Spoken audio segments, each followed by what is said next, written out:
મિત્રો, મારું નામ રેખા છે. મારા પતિનું નામ કેશવ હતું. કેશવ ગામની નજીકના નાના બજારમાં એક દુકાનમાં કામ કરતો હતો. તે દુકાનમાં ખેતીના સામાન, બીજ, ખાતર અને નાની મોટી વસ્તુઓ વેચતો હતો. અમારો સંસાર ખૂબ સાદો હતો, પણ ખુશહાલ હતો. અમારી એક દીકરી હતી. તેનું નામ હતું નીલમ. નીલમ 4 વર્ષની હતી. તેના હાસ્યથી ઘરમાં રોજ નવો ઉજાસ આવતો. કેશવ સવારે વહેલો ઉઠીને દુકાન ખોલતો. બપોરે ઘરે આવીને નીલમને ખંભે બેસાડીને ફરતો અને સાંજે અમે ત્રણેય સાથે રોટલી ખાતા. જીવનમાં કોઈ મોટી ઈચ્છા નહોતી. અમારે બસ એકબીજાની સાથે રહેવું હતું. પરંતુ એક દિવસ બધું બદલાઈ ગયું. તે દિવસે ગામમાં ખૂબ તોફાન આવ્યું. આકાશ કાળું થઈ ગયું. વીજળી કડકડાતી હતી અને વરસાદના પાણીએ રસ્તાઓ નદી જેવા બનાવી દીધા હતા. કેશવ દુકાન બંધ કરીને ઘરે પરત આવી રહ્યો હતો. તેની સાયકલ પર તે ઝડપથી આવતો હતો, કારણ કે નીલમને તેની વાત કહેવાની હતી. તેણે નીલમ માટે એક નાનું રમકડું લીધું હતું, પરંતુ રસ્તા પર પાણીના કારણે સાયકલ સ્લીપ થઈ અને એક ઝડપી ટ્રક સાથે અથડાઈ ગઈ. કેશવને હોસ્પિટલ પહોંચાડવામાં આવ્યો, પરંતુ ડૉક્ટરે કહ્યું કે તેને બચાવી શક્યા નહીં. મારા જીવનનો આધાર એક જ રાતમાં ખતમ થઈ ગયો. મારા સાસુ સસરા તો વર્ષો પહેલાં જ ગુજરી ગયા હતા. તેથી હું અને નીલમ એકલા પડી ગયા. ગામમાં રહેવું મુશ્કેલ થઈ ગયું. લોકો સહાનુભૂતિ બતાવતા, પણ કોઈ મદદ કરતું નહીં. દુકાનના માલિકે કહ્યું કે તેના બાકીના પૈસા આપી દેશે, પણ તે પણ થોડા જ આવ્યા. છેવટે હું નીલમને લઈને મારા માતા પિતા પાસે ગામડે આવી ગઈ.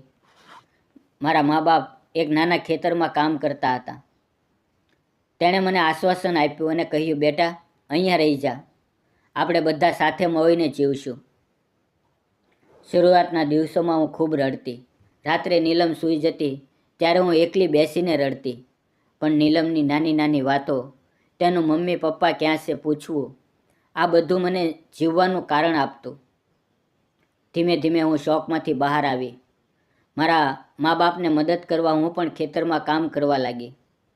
સવારે વહેલું ઉઠીને ઘાસ કાપવું, પાણી આપવું, શાકભાજી તોડવું. આ કામમાં મન લાગ્યું. શરીર થાકતું, પણ મનને શાંતિ મળતી. ગામમાં એક વ્યક્તિ હતા. નામ હતું ગોવિંદ સાહેબ. તેઓ ગામના શાળાના માસ્તર હતા. ઉંમર લગભગ 38 વર્ષની. તેઓ પણ વિધુર હતા. તેમની પત્નીને 2 વર્ષ પહેલાં કેન્સરથી મૃત્યુ થયું હતું. તેમને કોઈ સંતાન નહોતું. તેઓ શાળામાં બાળકોને ભણાવતા અને બાકીનો સમય પોતાના નાના ખેતરમાં વિતાવતા. ગોવિંદ સાહેબ ગામમાં ખૂબ આદરણીય હતા. બાળકો તેમને માસ્તરજી કહેતા અને મોટા લોકો તેમની સલાહ લેતા. એક દિવસ મારા પિતાએ કહ્યું કે ગોવિંદ સાહેબના ખેતરમાં બટાકાની લણણી ચાલી રહી છે અને તેમને મદદની જરૂર છે. તેથી હું ત્યાં કામ કરવા ગઈ. પહેલા દિવસે ગોવિંદ સાહેબે મને જોઈ અને ફક્ત નમસ્કાર કર્યા અને કહ્યું, કામ કરજો, જો થાક લાગે તો આરામ કરજો. હું બટાકા ઉખાડતી રહી. બપોરે તેઓ ચા લાવ્યા. અમને બધાને આપી, મને પણ આપી અને પૂછ્યું, તમે રાજુની પત્ની છો ને? મને ખબર પડી છે. ખૂબ દુઃખ થયું. મેં ફક્ત માથું હલાવ્યું. તે દિવસ પછી હું અવારનવાર તેમના ખેતરમાં કામ કરવા જવા લાગી. ધીમે ધીમે વાતો શરૂ થઈ. તેઓ મને તેમની પત્ની વિશે કહેતા કે તે કેટલી સારી રસોઈ બનાવતી, કેવી રીતે બાળકોને ભણાવતી. હું પણ રાજુ વિશે કહેતી કે તે કેટલો હસમુખ હતો, કેવી રીતે નીલમને ખંભે બેસાડીને ગીત ગાતો. અમે એકબીજાના દુઃખને સમજતા થયા. એક દિવસ તેઓએ કહ્યું, રેખા, જીવન એકવાર આવે છે, દુઃખ આવે છે, પણ તેને જીવવાનો અંત બનવા દેવો જોઈએ નહીં. તમારી દીકરી નીલમને એક સારું ભવિષ્ય જોઈએ છે. મને તેમની વાતોમાં હિંમત મળી. એક બપોરે અમે બટાકાની લણણી પૂરી કરીને ખેતરની ધારે એક પીપળાના ઝાડ નીચે બેઠા હતા. ઠંડો પવન ચાલી રહ્યો હતો. ગોવિંદ સાહેબે અચાનક મારી તરફ જોઈને કહ્યું, રેખા, હું તમને ખૂબ માન આપું છું. તમે એકલા આટલું બધું સહન કર્યું છે. મને લાગે છે કે આપણે બંને એકબીજાને સમજી શકીએ છીએ. જો તમે ઈચ્છો તો હું તમારા અને નીલમના જીવનમાં આવવા માંગુ છું. મારી સાથે લગ્ન કરશો? મારું હૃદય ધડકી ઉઠ્યું. મને ડર લાગ્યો. ગામના લોકો શું કહેશે? માસ્તરજી અને વિધવા? પણ તેમની આંખોમાં સાચો પ્રેમ અને આદર જોઈને મારા મનમાં શાંતિ આવી. મેં ધીમેથી કહ્યું, સાહેબ, મારે પણ તમારી સાથે જીવવું છે. પણ નીલમ, તેને પણ તમે સ્વીકારશો? તેણે હસીને કહ્યું, નીલમ મારી દીકરી બનશે. હું તેને ભણાવીશ, તેની સાથે રમીશ, તેનો પિતા બનીશ. અમે ગામના નાના મંદિરમાં સરળ રીતે લગ્ન કર્યા. ગામમાં શરૂઆતમાં થોડી વાર વાતો થઈ. કેટલાકે વિરોધ કર્યો, પણ ગોવિંદ સાહેબે બધાને સમજાવ્યું.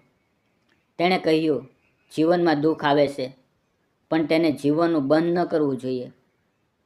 રેખા એક સારી માતા છે, સારી સ્ત્રી છે. તેને નવી શરૂઆતનો અધિકાર છે. આજે અમે ત્રણેય સાથે રહીએ છીએ. નીલમ ગોવિંદ સાહેબને પપ્પા કહે છે અને તે તેને શાળાએ લઈ જાય છે, ભણાવે છે. હું ખેતરમાં મદદ કરું છું અને ઘર સંભાળું છું. મિત્રો, જીવન ફરીથી સુંદર લાગે છે. આ વાર્તા સમાજને કહે છે કે વિધવાઓને પણ પ્રેમ કરવાનો, ફરીથી જીવવાનો અધિકાર છે. દુઃખ આવે ત્યારે તેને અંતિમ ન ગણવું જોઈએ. એક સારો સાથી મળે તો જીવન ફરીથી ખીલી ઉઠે છે. પરંપરાઓ મહત્ત્વની છે, પણ માનવતા અને પ્રેમ તેનાથી પણ વધુ મહત્ત્વના છે.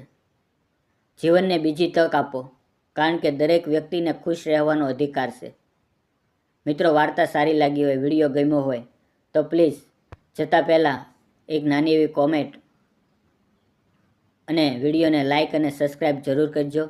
ફરી મળશું એક નવી વાર્તાની અંદર. ત્યાં સુધી આવજો. મિત્રો, વિડીયોમાં આવેલા નામ, પાત્ર અને ઘટના ફક્ત કાલ્પનિક હતા. તેનો કોઈ પણ વ્યક્તિ, જાતિ કે ધર્મ સાથે સંબંધ નથી. આ વિડીયો ફક્ત મનોરંજન માટે બનાવવામાં આવ્યો હતો. તેને અન્યથા ન જોશો. મિત્રો, આવી જ વાર્તા સાંભળવા માટે પ્લે બોક્સમાં જાઓ અને અવનવી વાર્તાઓ સાંભળો. તમારા દિલને તે સ્પર્શી જશે. ધન્યવાદ મિત્રો.